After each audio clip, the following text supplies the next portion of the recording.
Assalamualaikum Neng, saya kali ini akan membahas alur cerita Donghua Star Martial God Technique. Sebelum ke alur ceritanya jangan lupa ya di like, subscribe dan komen. Jangan lupa tonton sampai habis. Selamat menyaksikan. Di awal film kita diperlihatkan seorang guru yang bernama Susian, yang sedang menjelaskan tentang seni bela diri. Longwu, Yanwu, Xingwu. Setelah itu dia pun menunjukkan seni bela diri miliknya kepada para murid yang ada di sana.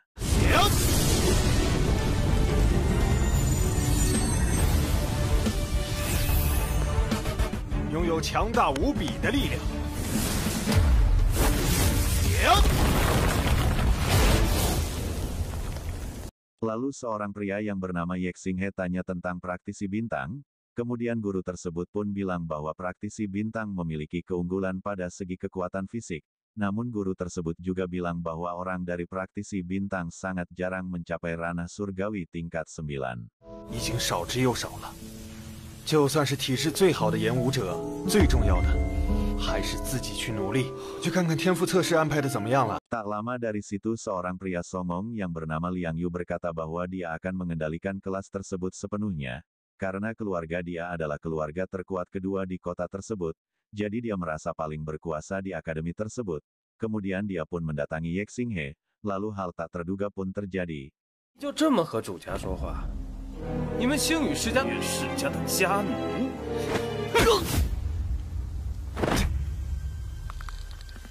Setelah itu Ye Xinghe pun tiba-tiba masuk ke dalam alam bawah sadarnya. Di sana ia melihat sebuah pintu besar.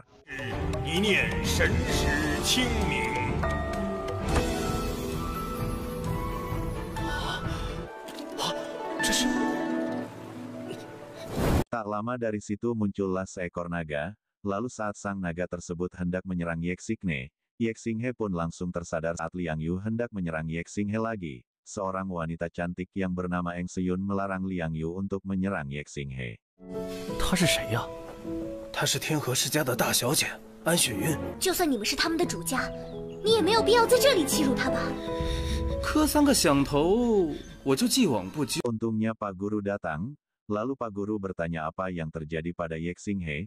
Ye Xinghe pun bilang bahwa dia terjatuh sendiri. 刚刚是我自己摔了一跤。 Kemudian Pak Guru bilang bahwa ujian bakat akan segera dimulai, maka dari itu mereka pun harus mempersiapkannya.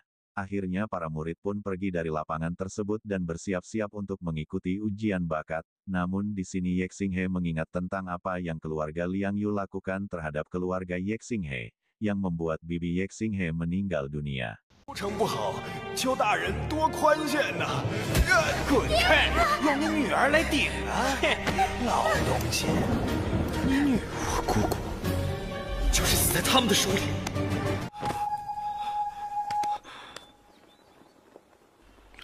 Setelah itu seorang pria yang bernama Ling Hong memuji Ye Xinghe, karena dia tidak melaporkan Liang Yu kepada Pak Guru. Kemudian mereka pun berkenalan. Tak lama dari situ mereka pun langsung bergegas untuk pergi ke tempat ujian bakat. 都跟我走。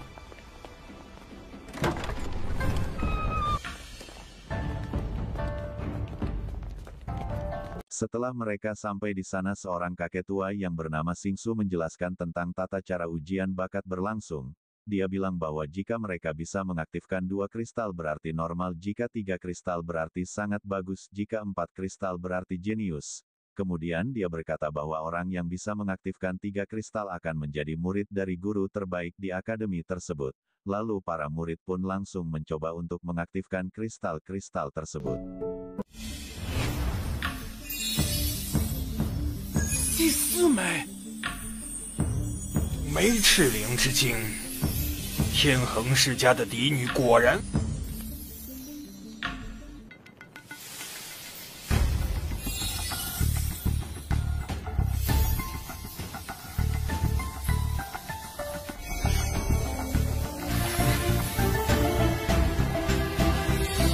Namun di sini Ye Xinghe membuat semua orang di sana terkejut, karena dia bisa mengaktifkan 6 kristal sekaligus. Xingsu pun langsung memilih 3 orang terbaik dari ujian tersebut.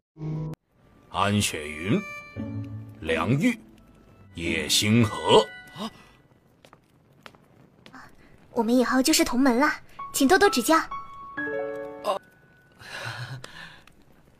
Setelah itu Xingsu pun menyuruh guru Susian untuk menyiapkan tempat tinggal mereka, karena besok latihan akan segera dimulai. 这一次招收了3个天赋卓绝的弟子，下一届他的修炼天赋如何，还得以后再看。 Singkat cerita Yexinghe pun telah sampai ke tempat tinggalnya, kemudian dia pun langsung membaca buku agar dia memiliki wawasan yang luas. Keesokan harinya dia pun kesiangan bangun dan terlambat datang ke latihan. Karena hal tersebut dia pun dimarahi oleh Xingsu. 是永远无法成长的，俺连一重天的门槛都没有迈入，你应该奋起。 Xingsu pun langsung menyuruh mereka untuk belajar memadatkan dantian.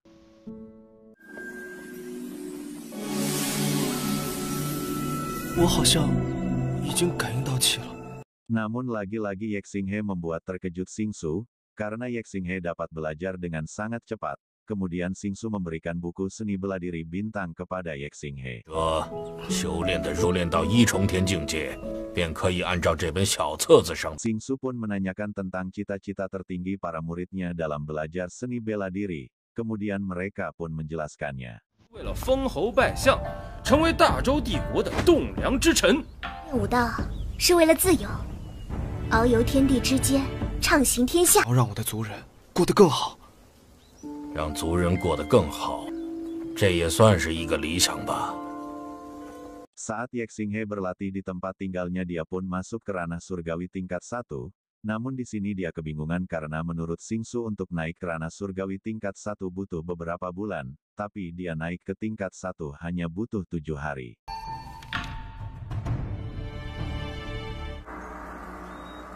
Saya 指导你们修炼，足有7天，教授你们一些武技。 Singkat cerita Yexinghe pun menceritakan bahwa dia sudah naik tingkat kepada Xingsu. Xingsu pun memberitahu Yexinghe bahwa jika dia telah memasuki ranah surgawi maka kekuatannya akan terus meningkat. Tak lama dari situ Xingsu pun menyuruh para muridnya untuk memukul boneka dummy yang ada di sana, dengan memakai kekuatan spiritual milik mereka.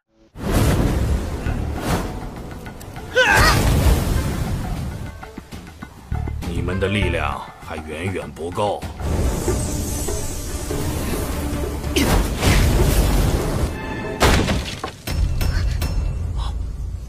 师尊，我不是故意的。 Karena melihat kekuatan Yexinghe begitu besar Xingsu pun menyuruh Yexinghe untuk mengikutinya untuk diajarkan cara mengontrol kekuatannya. 我有件事情不明白，丹田中感应出来的气，我感应出来的气，好像足有拇指一般大小。越粗壮越好。你现在应该至少已经是继续修炼吧。Keesokan harinya Suyun mendatangi tempat tinggal Yexinghe. Setelah Yexinghe membuka pintu gerbangnya dan menyuruh Suyun masuk, namun di sini Suyun menyerang Yexinghe.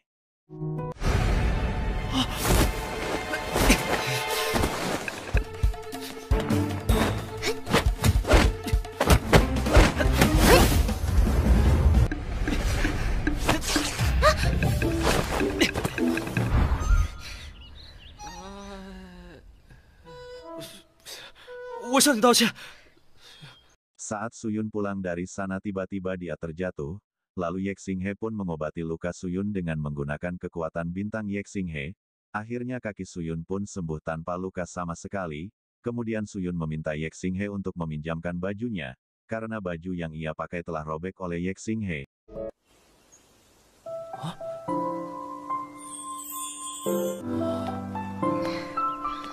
Karena Suyun malu dengan pakaian yang ia pakai sekarang, dia pun menunggu tidak ada orang di luar agar dia bisa pulang. Untuk sementara waktu dia pun akan berlatih terlebih dahulu di sana.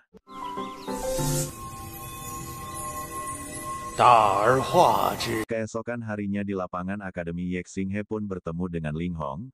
Namun di sini nampaknya Ling Hong terluka. Karena Yexinghe melihat Ling Hong terluka, dia pun berniat untuk menyembuhkan Ling Hong.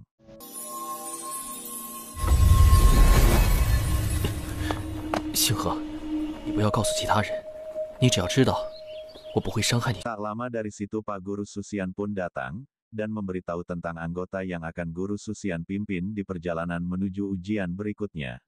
安雪云、梁玉、叶星河、林红、萧阳、何山、我们出发吧。 Singkat cerita mereka pun pergi ke tempat ujian yang Guru Susian maksud.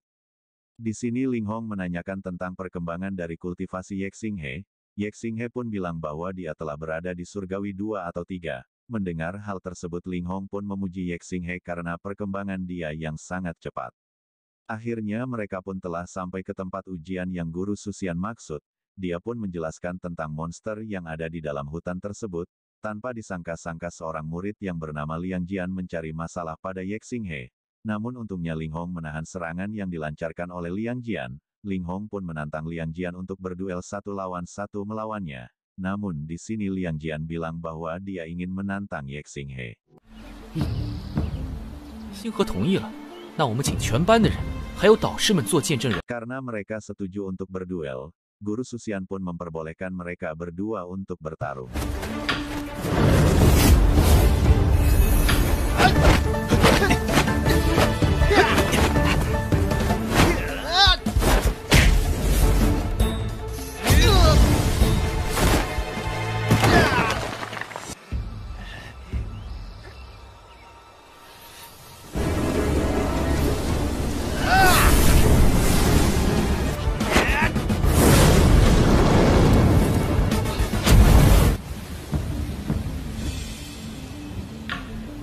家奴就是家奴。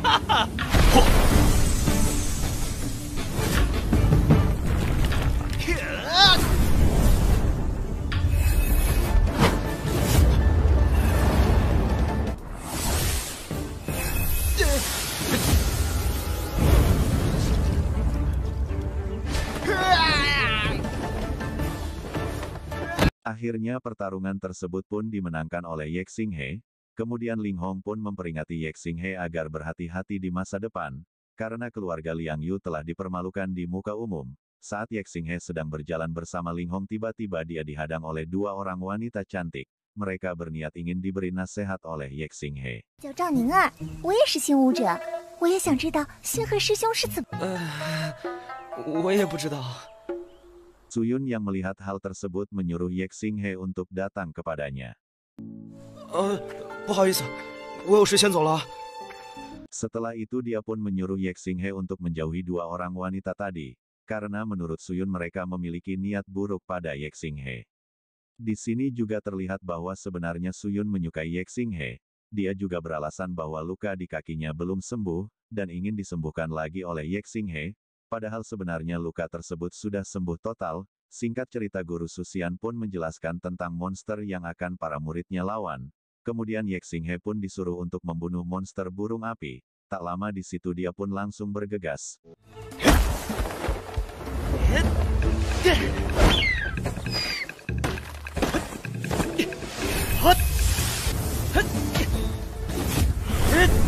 Dan film Star Martial God Part 1 berakhir Neng, dan bagaimana kelanjutan alur ceritanya apa Ye Xinghe bisa mengalahkan monster tersebut, ditunggu ya di part kedua.